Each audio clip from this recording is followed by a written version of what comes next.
Dias, உங்ககிட்ட ஒரு question. Have you ever tried to comfort someone but ended up making it worse? Like your friend says, I'm sad. And you say, same da, life is pain. Ayyo, that's not comfort, that's group depression. You know, sometimes we don't just talk about our bad day. Someone close to us might be sad too. Once, Arjun had a terrible day. He didn't even want to talk. So, na advice kudukala and everything will be okay no sollala. Instead, I quietly gave him an ice cream. And guess what? He smiled for the first time that day. No grammar, no fancy words, just one sweet moment. That's when I realized English isn't only about speaking. Sometimes it's about feeling. So, the moral of the story enna, sometimes comfort starts with food. Okay, இப்போ lesson starts பண்ணலாம். Okay, இப்போ யாராவது சோகமா இருந்தா கவலைப்படாதேடா, எல்லாம் சரியாயிடும், நான் இருக்கேன் உன் கூட, நீ தனியே இல்லைன்னு சொல்லுவோம். இங்கிலீஷ்ல don't worry, things will get better soon, I'm here for you always, you're not அலோன்னு சொல்லலாம்.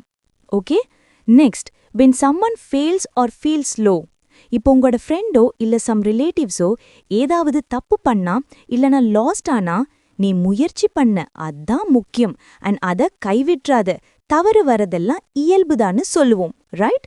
இதே இங்கிலீஷ்ல it's okay to make mistakes, you tried your best, that matters most, don't give up நவுன்னு சொல்லலாம், right?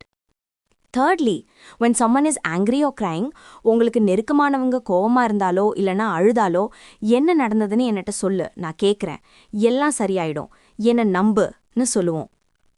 In English we can say, take a deep breath, let it out, I'm listening.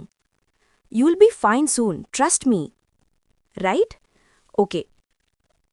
Sometimes comforting people is like fixing Wi-Fi. You don't know what went wrong, but you just say, restart pannungada. So just listen first, then talk softly. That's real English and real love. And comment below. If your best friend is sad, what would you say in English? Example, don't cry da, come let's eat something sweet.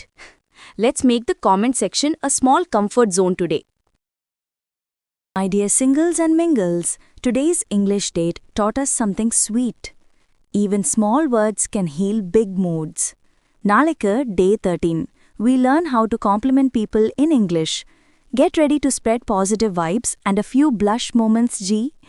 Subscribe pannunga, and remember, sometimes good English is not about grammar, it's about good heart.